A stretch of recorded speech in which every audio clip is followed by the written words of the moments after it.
오늘 우리의 말씀 1절에 있는 함께 된 자요. 이 말씀부터 우리가 한번 말씀을 듣겠습니다. 그러니까 함께 된 자라. 이게 함께 무엇이 된 자인가? 함께 어떻게 된 자인가? 함께 어떠한 사람이 된 자인가? 우리가 이제 그것을 우리 마음에 두는 것인데, 함께 된 자라 하셨으니까 우리가 다 한 주님, 한 부르신 분은 앞에서 똑같이 한 부르심을 받았다는 것이죠. 그러니까 우리가 함께 할 수 있는 그 배경은 뭐냐면, 똑같은 주님께서, 한 주님께서 우리를 부르신 것이고 우리를 택하셔서 세우신 것이므로 우리가 함께 된 자들이다 하는 것입니다. 그래서 우리가 각기 세우심을 받을 수가 있고, 또 아래 각기 부르심 받을 수가 있고, 그 부르심의 모습들이 각기 다를 수는 있으나 그 목표나 목적은 다 똑같다는 것입니다. 그래서 우리가 한 주님 앞에서 우리가 한 부르심을 받고 한 주님 앞에서 우리가 세우심을 받는 것인데, 우리가 이제 우리 예수님을 믿고 가는 이 모든 길에 있어서 예수님도 한 분이시고 예수님 유일하신 하나님의 아들이시다. 그분이 우리를 부르신 것이요, 그분이 우리와 함께 하도록 하신 것이다. 그러면 우리가 이제 예수님 안에서 한 부르심을 받고 함께 된 자들이므로 각각의 세우심들이 다를 수도 있고 각각의 부르심의 모습들이 다를 수도 있지만은 우리는 다 함께 된 자고 한 주님 앞에서 부르심을 받은 것이다. 그러므로 그 목표나 목적이 똑같은 것입니다. 우리 모두가 한 주님 앞에서 부르심 받은 것이기 때문에 그 주님 앞에서 우리가 행하는 것이고, 그 주님께서 원하시는 대로, 우리 주님께서 바라시는 대로 행하여 가는 것이죠. 우리의 그 모습이라는 것이 각기 부르심을 다르다 그래서 우리가 서로 다르고 우리가 또 서로 어떤 목적이나 목표를 달리해서 우리가 원하는 것을 하는 게 아니라 한 주님 앞에서 우리가 부르심을 받았기 때문에 그 주님의 원하심을 우리가 쫓아가는 것입니다. 그래서 우리가 함께 된 자라 하는 것은 우리가 한 주님 예수 그리스도, 그분의 우리를 부르셔서 그 주님의, 그 예수님의 그 뜻과 목적과 목표를 이루어가게 하신 것이고, 우리가 하나님의 뜻을 이루어가도록 우리를 부르셨다는 것이에요. 그래서 우리에게 각각 부르심이 다를 수 있고, 그 다음에 각각 세우시는 부분이 다를 수 있으나, 사람들이 한 주님 앞에서 여러 부르심을 받을 수가 있고, 또 각기 그 부르심의 모습이 다를 수도 있겠지만, 그렇지만은 한 주님께로 부름을 받았기 때문에 그 목표나 목적은 똑같은 것입니다. 그래서 우리가 분명히 알아야 될 건 뭐냐면, 나는 예수님께 부르심 받았고 다른 사람은 예수님께 부르심 받지 않았다. 똑같이 예수님 부르심 받았으나 나는 그보다 더 높은 자고 나는 그보다 더 못한 자다. 이러한 개념이라는 것은 주님 안에서 전혀 틀린 개념입니다. 우리의 사람들이 많아지고 교회가 많아지고 그리스도인들이 많아지면 많아질수록, 또 하나님 앞에서 그 세우심 받은 사람들이 많아질수록 우리의 생각은 어디에 있냐면 서로 다른 것처럼 생각할 수 있겠지만은 모두가 다 한 주님 앞에서 부르심을 받은 것이요, 모두가 다 한 주님의 이름으로 행하는 것이므로 그 목표나 목적은 똑같아야 되고 그 이름을 받는 것은 똑같은 것입니다. 그래서 우리가 분명히 알아야 될 것은, 나는 부유하여 풍성한데 만일 함께 주님의 이름 부름 받은 다른 자가 부유치 못하고 힘들고 어렵다, 그럼 이것도 주님의 한 목표를 향해서 가는 것은 아닙니다. 우리가 분명히 알아야 될 것은, 내가 나의 모든 부르심을 크게 여기고 다른 사람의 부르심을 작게 여기는 이것도 함께 되는 것이 아니고, 또한 한 주님 앞에 부르심을 받는 것이 아닌 것입니다. 우리에게 분명한 것은 함께 된 자다. 어떻게 보면 우리 주님께서 세우셔서 어떠한 사람이 하나님 앞에서 크게 세우심을 받아 그 풍성하여 그게 큰 능력 가운데서 많은 일을, 더 큰 일들을 하게 하실 수도 있겠죠. 어떠한 사람들은 주님께서 그에게 힘을 다하셔서 온 만 백성 중에서 일을 하게 하시는 그 경우도 있겠죠. 아무리 그가 온 만 백성 중에서 많은 사람들을 주님 앞으로 인도해내고 또 그도 주님 앞에서 세우심을 받을지라도 그도 또한 한 주님 안에서 함께 된 사람들입니다. 우리가 이 중심과 이 생각과 마음을 여전히 우리가 갖게 된다면은 우리가 항상 주님 앞에서 할 수 있고 주님의 목적과 주님의 목표를 이뤄갈 수가 있을 것입니다. 우리에게는 많은 그리스도인들이 있고 우리에게는 우리 주님의 이름으로 일컫는 많은 교회들이 있을 것입니다. 그 모든 교회와 그 많은 주님의 백성들은 함께 된 사람들입니다. 예수님의 이름으로 함께 되는 것이고 예수님의 이름으로 살아가는 것이고 예수님의 이름으로 부르심을 받는 것이죠. 그래서 우리가 이 중심을 항상 가져야 됩니다. 앞으로 우리가 주님의 이름으로 주님의 일들을 이뤄가게 될 때 이 중심이 우리에게 분명히 해야 되고 우리는 주님의 목적과 주님의 목표를 이루어가는 것이므로 우리 교회만 주님 앞에서 이루어가는 것이 아니라 주님께서 부르신 똑같은 주님께서 부르신 그 주님의 부르심 받은 모든 자들이 함께 이루어가야 된다. 이것을 우리 마음에 꼭 두고 인도하시면 쫓아가야 될 것입니다. 물론 우리가 원하는 대로 우리 눈에 보기에 좋은 대로 할 수 없습니다. 우리가 생색내거나 누가 앞에 보이려고 자랑하려고 할 수도 없습니다. 왜냐하면 주님께서 똑같이 부르신 것이기 때문에 어떠한 자는 크게 하시고 어떠한 자는 낮게 하시는 경우에도 똑같이 함께 된 것이고 똑같이 한 주님 앞에서 부르심을 받은 것이므로 크게 된 자는 항상 주님 앞에서 그를 낮추게 될 것이고 낮게 된 자는 항상 주님 앞에서 풍요로움과 감사함으로 살게 될 것입니다. 그래서 우리가 같은 한 마음을 품고 함께 된 자들로서 우리 주님의 목적과 목표를 이뤄가는 이 모습이 우리에게 있어야 되겠죠. 그런데 우리가 함께 되어서 우리 주님 앞에서 이뤄가는 일들을 볼 때에 오늘 이 사도 베드로는 주님께서 세우신 모든 교회들의 장로들에 대해서 자, 나도 장로고 나도 똑같이 당신들과 똑같이 함께 세우심을 받은 자다. 여기에서 장로라 하는 것은 이제 교회를 인도하고 교회의 어른이다. 교회를 지도하는 사람이다. 우리가 이런 의미로 받아들일 수가 있지요. 요즘에 장로의 개념과는 다르지만은 교회의 사도요. 예수님의 제자요. 교회를 세우는 이들이요.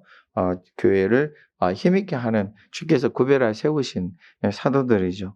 그럼 함께 된 사람들이다. 함께 주님께서 부르심 받아서 주님을 위해서 주님의 교회를 위해서 이루어가게 하시는 우리다. 그럼 우리가 어떻게 살아야 될 것인가?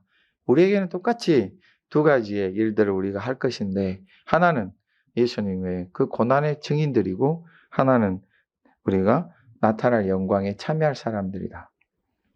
현재는 우리가 주님의 이름으로 고난을 받는 것이고 그 다음에 우리가 나타날 하나님의 나라의 영광에 참여하게 될 것이다. 그렇다면 우리가 예수 그리스도, 예수님의 고난에 참여하는 자들이 되고 증거하는 자들이 되면은 우리에게는 우리의 삶도 주님을 따르는 고난이 있겠죠. 우리 주님을 따라갈 때 주님의 고난에 증인된 자들이 호사스럽게 풍요롭게 날마다 잔치하며 살 수는 없죠. 예수님의 고난을 증거하는 사람들이 예수님이 십자가 못 박혀 돌아가셨습니다. 우리를 위해서 고난 받으셨습니다. 이렇게 증거해내고는 자기들은 이 땅에서 주님이 당하신 고난과는 전혀 상관없이 주님께서는 이미 고난에서 부활하시고 승리하시며 하나님 나라에서 우리를 복되게 하셨습니다. 복되게 하셔서 우리는 그 복 가운데서 살면 됩니다. 이렇게 말을 한다면은 뭔가 앞뒤가 맞지 않겠어요? 무슨 뜻이냐면 예수님의 고난을 증거하는 사람들이 예수님의 고난을 싹 잊어버리고 이 땅에서 풍요롭게 살고 이 땅에서 재밌게 살고 이 땅에 풍성하게 살며 이 땅에서 모든 좋은 것만을 취하고자 한다면은 이것이 과연 고난을 증거하는 사람들의 모습이겠는가? 아니요. 지금 우리 사도 베드로나 이때 당시에 모든 하나님 앞에서 부르심 받은 하나님의 그 종들은 지도자들은 교회를 지도하고 인도해 가는 사람들은 철저히 예수님의 고난에 참여하는 사람들이었죠. 저들의 삶이라는 것은 주님 몸된 교회를 이루고 주님의 백성들을 힘있게 하고 주님의 교회를 강건케 하고 한 교회를 세우고 다른 곳에 가서 또 교회를 이뤄가는 주님의 고난에 참여하는 사람들이었죠. 저들이 바라는 것은 그거예요. 나중에 존귀와 영광 중에 하나님의 나라에 들어가게 되고 그곳에 참여하게 되는 그 아름다운 모습들을 본 것이죠. 우리 사도 바울도 분명히 증거했잖아요. 자기도 주님을 위해서 하나님의 나라의 사역을 위해서 동참한 자다.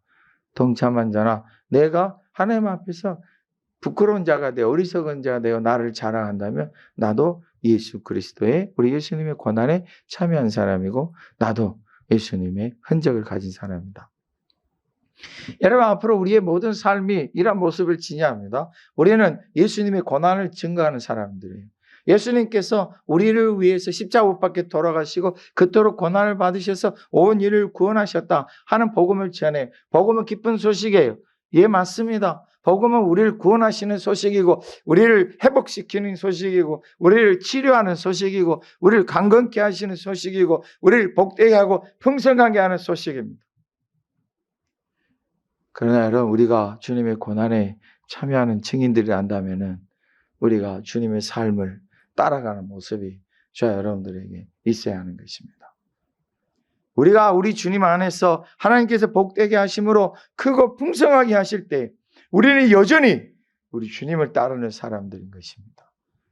주님을 따르지 않고 내가 원하는 삶을, 내가 기대하는 삶을, 이 세상이 쫓아가는 삶을 나도 함께 살면서 언제까지 우리가 풍요롭고 풍성하고 기름지고 값어치 있고 아름답고 재미있고 이런 것만 우리가 쫓아가겠습니까? 우리가 하나님의 나라의 영광에 참여하는 사람들, 지금 주님을 따르면서 주님의 고난에 함께 참여하는 것입니다. 내가 다 누릴 수 있으나 함께 하기 위해서, 함께 된 자들을 위해서, 함께 나누기 위해서 내 것을 좀 덜을 수 있습니다. 내가 모든 것을 누릴 수 있으나 내가 어떠한 것을 절제할 수 있습니다.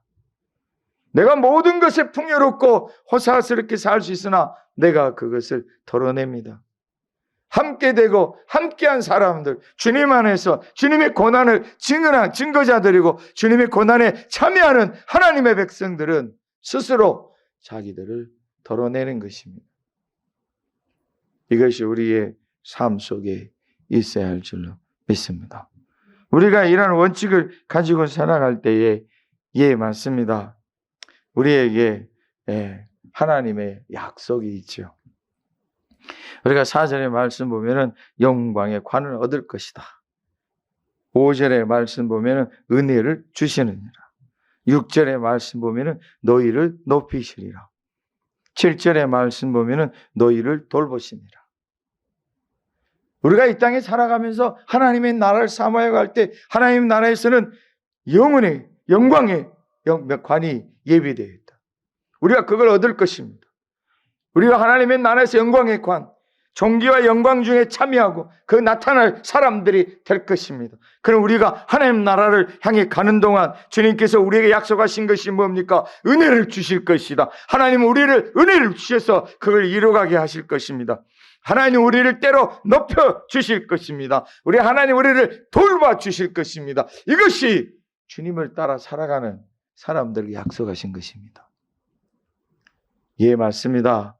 우리는 영광의 멸관을 위해서 하나님의 나라를 향해 갑니다. 어떤 이들이 말합니다. 하나님의 나라의 영광의 멸류관은 그 하나님께서 주시는 바인데 이 땅에서 살면서 우리가 어떻게 해야 됩니까? 우리 주님께서 우리에게 약속하신 바는 은혜를 주실 것이고 우리를 높이실 것이고 우리를 돌보실 것이다. 이게 주신 약속입니다.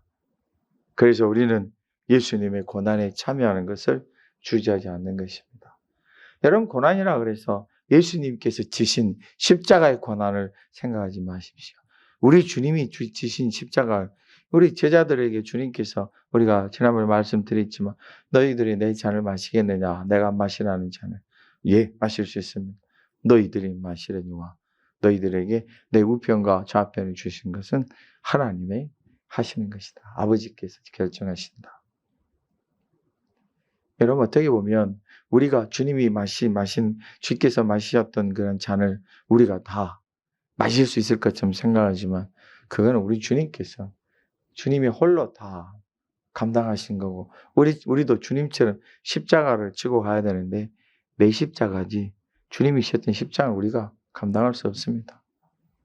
쉽게 얘기하면 우리가 아무리 많은 고난을 당할지라도 우리가 아무리 많은 어려움이 있을지라도 우리에게 주신 바 된 것, 그것을 우리가 감당해 가는 것이 내가 받은 고난이, 내가 받은 어려움이 가장 크게 보일지라도 그건 내가 겨우 지고 갈 수 있는 것이지 여러분 그 고난이 우리 눈에 보는 것처럼 그렇게 큰 것은 아닐 것입니다. 우리가 주님을 따라서 나아갈 때 우리에게 약속하신 것은 하늘의 영광의 면류관입니다. 그리고 우리 주님 우리에게 은혜를 주실 것이고 우리를 높이실 것이며 우리를 돌보십니다. 오늘 우리가 이 확신을 가지십시다. 주님을 따라가는 우리가 하나님의 나라의 영광에 참여하는 자들입니다. 그러나 우리는 예수님의 고난의 증인들입니다. 주님을 따라가는 이 삶을 살아갈 때 우리는 한 주님 앞에서 부르심받은 함께 된 사람들입니다. 나뿐만 아니라 다른 이들도, 우리 교회뿐만 아니라 다른 교회도 한 주님 예수 그리스도를 믿는 사람들이고 함께 된 사람들입니다. 주님의 고난의 증인된 자들로서 이 고난의 짐을 우리가 덜어주고 힘이 돼주는 이 일을 우리 교회가 잘 이뤄가야 될 줄로 믿습니다. 우리에게는 확신이 있습니다. 왜냐하면 영광의 면류관이 있고 또 우리 주님께서 우리에게 은혜를 주시고 우리를 높이시고 돌보셔서 얼마든지 이러한 일을 하게 할 것입니다. 그렇다면 우리 주님께서 우리에게 주신 약속들을 의지해서 우리가 이제 어떻게 살 것인가? 예, 맞아요. 이제 우리가 주님의 고난의 증인들이에요. 근데 하나님 영광에 참여하는 자들이. 그러면 지금과 앞으로 우리에게 주실 그러한 영광에 참여할 일 사이에는 우리의 삶이 존재하고 있어요. 우리가 이 시간 가운데서 어떻게 할까? 예수님을 믿고 시작한 삶이 이제 하나님의 나라에서 만쳐질 때까지 이 삶을 우리가 어떻게 살아갈까? 우리는 약속을 받았어요. 영광의 면류관을 너희들에게 주실 것이다. 은혜를 주실 것이다. 너희를 높여주실 것이다. 너희를 돌봐주실 것이다. 이렇게 약속을 받았어요. 그 약속을 가지고 우리가 이제 살아가는 거죠. 우리가 목표는 하나님 영광에 참여하는 것이고 영광의 면류관을 얻는 것이에요. 그럼 가운데 우리가 어떤 마음 상태로, 어떠한 정신으로, 어떠한 사상으로, 어떠한 철학으로, 어떤 중심으로 우리가 살아갈까? 그래서 2절부터 말씀을 우리가 봐야 돼요. 어떻게 하냐면 우리가 이제 하나님의 약물을 치는 자로 부름을 받았으면 억지로 하지 말라. 우리가 모든 일에 있어서 우리를 부르시는 부르심 중에 하나님의 약물이들이 있어요. 그리고 부르심을 받은 자 중에 그 약물을 치는 자들이 있어요. 어떤 자는 목자들로 부르심 받고 어떤 자들은 양들로서 무리로서 부름을 받고 어떤 자들은 세우셔서 주님의 교회를 이루어가게 하시는 자들로 부름을 받았어요. 다 우리가 부름을 받았는데 이것을 할 때에 우리가 어떻게든 주님 앞에 부르심을 받고 할 때에 억지로 하지 말자. 억지로 한다는 것은 뭐냐면은 마치 이것이 나에게 그냥 부당한 것처럼 내가 그냥 하기도 싫은데 그냥 누구한테 보여주기 위해서. 참 하기 싫은데 이렇게 그냥 뭔가 나에게 있으니까. 이게 억지로 하는 거예요. 하나님 앞에서 우리가 할 때에 억지로 하지 말자. 우리가 하나님의 나라를 향해서 가는 사람이 뭔가 일을 할 때 그게 나에게 힘들고 어려워. 그게 나에게 참 합당치가 않은 것 같지만 우리가 그렇게 하지 말고 얼른 마음을 바로 잡아서 우리가 자원함으로 하자. 자원함으로 할 때 하나님의 뜻을 따라서 자원함으로 하자. 하나님께서 우리가 한 주님, 한 하나님 앞에서 함께 된 사람들에게 하나님의 뜻으로 여기고 하나님의 뜻이 뭔가를 알기를 원하고 하나님의 뜻을 붙잡고 하나님의 뜻을 위해서 우리가 자원함으로 하자. 자원해서 한다는 것은 내가 하겠습니다. 이것이 아니라 하나님의 뜻을 따르는데 내가 마음을 다 잡고 그걸 하자. 억지로 그냥 끌려가듯이 하지 말고 이게 하나님의 뜻이다. 확신이 되면 아멘 하고 그 뜻을 붙잡고 나아가자. 이게 자원함이에요. 자원한다는 것은 우리가 뭐 자원봉사 자기가 스스로 원해서 아무 대가 없이 하는 것도 자원함으로 하는 게 되겠지만 하나님의 뜻을 따른 자원함은 뭐냐면은 그냥 하나님의 뜻이기 때문에 하나님께 원하시니까 하나님 기뻐하시니까 내가 기꺼이 하자. 싫었지만 내가 원치 않았지만 귀찮은 여겼지만은 내가 참 힘든 것이었지만 이걸 억지로 하지 말고 그 마음을 바로 잡고 그 마음을 다지고 이게 하나님의 뜻이니 하나님 원하시는 것이니 얼른 마음을 바로 잡고 내가 기꺼이 하자. 할렐루야. 그 다음에는 더러운 이득을 위하여 하지 말라. 기꺼이 하라. 어떤 내게 이득이 있고 욕심이 있겠거니 욕심을 가지고 하지 말고 이것이 내게 이익이 되든지 내게 손해가 되든지 이게 나에게 영광이 되든지 때로는 힘든 일이 되든지 그런 걸 가리지 말고 우리가 기꺼이 한다. 무엇을 쫓아서요? 하나님의 뜻을 쫓아서. 이미 나는 하나님이 기뻐하시니까 하나님이 원하시니까 이미 나는 결심을 했어요. 이미 나는 작정을 했어요. 이걸 내가 해야 되겠다. 그렇게 마음이 들었으면 어떤 욕심이나 이득 같은 거 놔두고 없더라도 기꺼이 이걸 하자. 여러분, 우리가 디모데전서 6장의 5절의 말씀 보면은 경건을 이익의 방도로 생각하는 자들에게서는 다툼이 일어난다 그랬어요. 왜 교회들이 교회 안에서 서로 싸우는 일이 벌어질까? 우리 사람이 워낙 부족해서 우리 사람들이 인내하거나 또 시기나 질투가 없이 살 수는 없어요. 인내하는 것도 참 부족하죠. 그래서 서로 다툴 수 있어요. 우리 사람 이 땅에 살아가면서 전혀 다툼이 없을 수가 없죠. 싸울 수도 있어요. 근데 여러분, 우리가 나의 어떤 이익이나 나의 개인의 욕심을 위해서 하는 다툼이 되면 우리는 얼른 하나님의 뜻으로 돌아가야 됩니다. 만일에 우리 아시아 사랑 장로교에 어떤 다툼이 일어났다. 그럼 우리가 두 가지를 가려내야 됩니다. 하나님의 뜻이 무엇인가? 이게 내 이익을 위해서 하는 건가?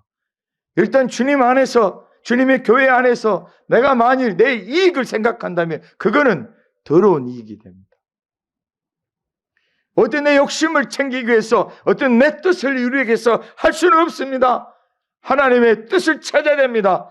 내가 내 개인의 이득과 내 개인의 유익을 위해서 내 개인의 이익을 위해서 뭔가를 한다 그러면 얼른 그것을 포기하고 하나님의 뜻을 붙잡아야 됩니다. 부끄러운 게 아닙니다. 그건 겸손이 될 거고 그 하나님께서 높여주시는 이유가 될 것입니다. 우리들이 절대로 행동하지 말아야 될 일들 중에 하나가 3절의 말씀에도 있습니다. 주장하는 자세를 하지 말고 본이 되라. 주장하는 자세라는 것은 자기의 권위를 세우기에 급급하는 것. 다스리기를 좋아하고 명령하는 걸 좋아하고 시키기를 좋아하죠. 그러나 본이 되는 것은 우리 주님 앞에서 주님 말씀대로 열심히 살아가는 주님을 따르는 삶이에요. 우리 주님께서 원하시고 기뻐하신 것을 쫓는 삶이 본이 되라는 것이 다른 사람에게 뭔가 기범이 되라 이 뜻이 아니라 내가 주님을 열심히 따라간다. 주님이 말씀하신 대로 살아간다. 하나님 뜻대로 내가 살아가요. 어떤 경우와 형편에서도 주님을 따르고 주님 의지해 가는 삶이 바로 본이 되는 삶이다. 하나님께서 기뻐하심으로 그 기뻐하시는 것을 따라가는 거죠. 그러게 되면 내가 그를 갖다가 어떤 권위를 가지고 다스리려 하지 않고 또 내가 어떤 그 권세를 가지고 다스리려 하지 않고 내가 예수님을 더 오래 믿었기 때문에 내가 교회에 직분이 있기 때문에 내가 하나님 나에게 은사나 능력을 주셨기 때문에 나를 스스로 높여서 다른 사람을 지배하고 다스리려고 하는 게 아니라 여전히 나는 주님을 따르는 삶을 사는 것이. 내가 만일에 주님을 따르는 삶을 산다면 다른 사람들이 말하기를 보기를 야, 저 사람은 주님을 따르는 삶을 가지고 있구나. 참 겸손하구나. 참 열심을 내구나. 하나님을 참 기쁘시게 하고 있구나. 하는 것을 보지 않겠느냐. 주님 안에서 존중이 일어나는 것이. 분명히 저 사람이 저 상태에서는 힘들고 어려워서 불평이 일어나고 감당할 수가 없어서 쓰러지고 넘어지는데 다시 일어나서 주님을 따르고 주님의 이름으로 행하고 견디어내고 인도내고 승리하여 가는 모습을 보게 되면 많은 사람들이 내가 주장하지 않고 내가 어떤 권위를 내세우지 않아도 그들이 자기들의 본을 삼고 따라올 것이다.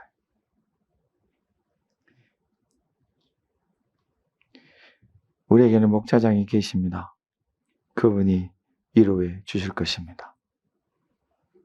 여러분 그 다음에 5절에 보면 우리에게 굉장히 중요한 삶의 중심이 있는데 그게 뭐냐면 순종입니다.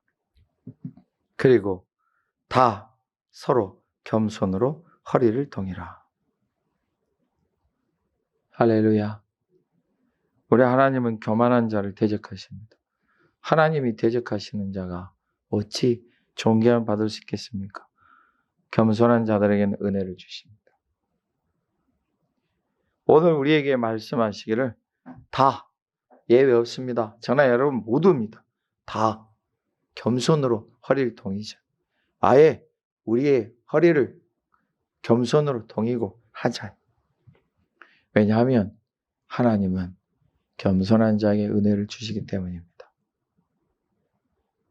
겸손히 하는 것은 여러분들에게 우리가 말씀을 많이 우리가 들었지만은 겸손이란 다른 사람에게 나를 낮추고 굽신거리는 게 겸손이 아닙니다. 굽신거리지 않아도 됩니다. 다른 사람 앞에 가서 굽신거리면서 뭔가 유익을 얻을 것처럼 그건 겸손이 아닙니다. 겸손이라는 것은 다른 사람을 나보다 더 낮게 여기고 존중해 주는 것입니다. 할렐루야. 겸손이라 하는 것은 다른 사람을 나보다 낮게 여겨주는, 인정해 주는 것입니다. 절대로 무시하지 않는 거죠. 왜 그렇습니까? 하나님이 겸손한 자들에게 은혜를 주시기 때문입니다. 그러면 하나님의 백성들은, 하나님의 사람들은, 하나님께서 기뻐 받으신 사람들은 그럼 맨날 겸손하고 다른 사람을 나보다 낮게 여기고 다른 사람도 높이만 줘야 됩니까? 아니요. 우리 6절 한번 같이 크게 한번 읽어보겠습니다. 그러므로 하나님의 능하신 손 아래에서 겸손하라. 때가 되면 너희를 높이시리라. 우리가 겸손하는 이유가 있습니다. 그건 하나님의 능하신 손입니다. 하나님의 능하신 손 아래에서 우리가 겸손한다는 것은 하나님의 능하신 손길이 겸손한 나를 지키시고 돌보시며 또 세우시고 높이실 것이라는 확신이 있기 때문에 그래요. 높아지기 위해서 내가 겸손한 것이 아니라, 나를 높이기 위해서 내가 겸손한 것이 아니라 하나님의 능하신 손길을 믿고 하나님의 능하심을 의지해서 내가 겸손한 것이. 아무 이름이 없고 내가 수고하고 애쓴들, 내가 땀을 흘리고 고생한들 내 앞에는 아무것도 없는 것 같으나 나는 하나님의 능하신 손을 믿는다는 것입니다. 그 하나님의 능하심을 의지해서 내가 다른 사람을 나보다 낮게 여기는 것입니다. 요즘의 세상은 다른 사람을 나보다 낮게 여기고 자기를 낮추면 바보로 여긴다. 그래서 지금 자기를 드러내야 된다. 그래서 억지로라도 주장을 해서 자기가 이겨내야 된다. 모두가 다 승리에, 이기는 것에, 자기를 높이는 것에 혈안이 되어 있습니다. 그러나 우리 하나님의 백성들은 하나님의 능하신 손을 믿습니다. 그 하나님의 능하심을 의지해서 내가 다른 사람 나를 낮게 여기는 하나님이 우리를 높이실 것이다. 언제요? 때가 되면. 우리 그리스도인들더러 하나님께서 하나님의 백성들더러 한 뒤로 물러서라. 너는 그냥 아무것도 하지 말고 다른 사람이 다 밀어라. 이 뜻이 전혀 아닙니다. 때가 되고 하나님이 높이시고 세우실 때 우리가 믿음으로 담대히 누구보다 더 우리가 높아지더라도, 우리가 이 세상에서 나보다 견줄 사람이 없더라도 그거 우리는 상관하지 않고 주님의 이름으로 나아가 그 일들을 이루어갈 것입니다. 많은 사람들이 여러분들을 높다, 위대하다 칭찬할 때도 여전히 하나님이 능하신 손길을 의지해서 나아갈 것입니다. 그러게 되면 하나님이 여러분에게 은혜와 능력 주셔서 아무리 높이시더라도 절대로 다른 사람을 나보다 무시하는 경우는 없습니다. 나보다 더 낮게 여기는 일만이 있게 될 것입니다. 만약 우리가 이 중심을 가지고 나아간다면 아무리 하나님께서 우리 교회를 복되게 풍성하게 하셔도 우리는 주님의 이름으로 함께 된 많은 주님의 사람들과 교회들을 우리보다 더 낮게 여기게 될 것입니다. 그러한 사람을 하나님이 높이십니다. 때가 되면 하나님이 우리를 높이십니다. 하나님 능하신 손길을 의지해 가시기를 예수님의 이름으로 축복합니다. 여러분 마지막에 7절입니다. 우리의 염려입니다. 우리에게는 큰 염려가 있습니다. 그런데 염려를 다 맡겨야 됩니다. 주님을 따라가는 이 일 가운데서 우리에게 큰 염려가 있는, 왜 우리가 염려를 맡기는가? 주님께서 우리를 돌보시기 때문입니다. 자, 우리가 염려를 한번 살펴보십시다. 어떠한 염려들이 생길 것인지. 5장 1절에 보게 되면 고난입니다. 예, 고난은 참 우리를 염려케 하는 원인 중에 하나죠. 고난에 대한 염려, 걱정 우리에게 얼마나 많습니까? 이걸 어떻게 감당할까? 나에게 고난이 있을까? 고난이 나는 싫은데 우리에게는 염려가 일어나죠. 여러분, 우리가 또 염려가 있습니다. 약무리를 치는 것입니다. 약무리를 돌보는, 내가 이걸 어떻게 감당할까? 내가 이 일을 과연 이룰 수나 있을까? 나에게 무슨 은사나 능력이 있어서 내가 이 일을 할 수 있을까? 예, 그 부분에서도 우리에게는 염려가 있습니다. 또 우리의 염려는 뭐냐면, 내가 하나님의 뜻을 따라서 자원함으로 할 수 있을까? 내가 어떤 이익이나 유익이나 이득을 보지 않고 기꺼이 할 수 있을까? 이런 염려가 있습니다. 왜냐하면 때로 우리는 우리의 것을 얻기를 원하고, 때로는 우리가 더 편하기를 원하고, 때로는 우리가 더 좋은 것을 갖기를 원하는 이것 때문에 내가 이걸 할 수 있을까? 또 나는 만일 내가 더 좋은 걸 갖고 싶은데 그걸 내가 잃어버리고 덜 좋은 걸 갖게 되면 나에게 더 나쁘지 않나, 안 좋지 않나 하는 염려가 있을 것입니다. 내가 과연 주님을 따르는 삶을 살면서 다른 사람의 본이 될 수 있을까? 예, 그런 염려도 있네요. 걱정이 있습니다. 내가 영광의 멸류관을 받을 수나 있을까? 내가 하나님의 나라에서 칭찬을 받을 수 있을까? 예, 염려가 있습니다. 내가 순종하고자 할 때 또 염려가 있습니다. 나를 겸손하게 낮출 때에도, 다른 사람 나보다 낮게 여길 때도 예, 염려가 있습니다. 내가 정말로 다 그들을 나보다 더 낮게 여기면 그 사람이 나를 더 무시할 텐데 염려가 있습니다. 여러분, 주님께서 오늘 우리에게 약속하십니다. 모든 삶과 상황 속에서 우리들에게 각각 여러 모습의 염려가 찾아올 것입니다.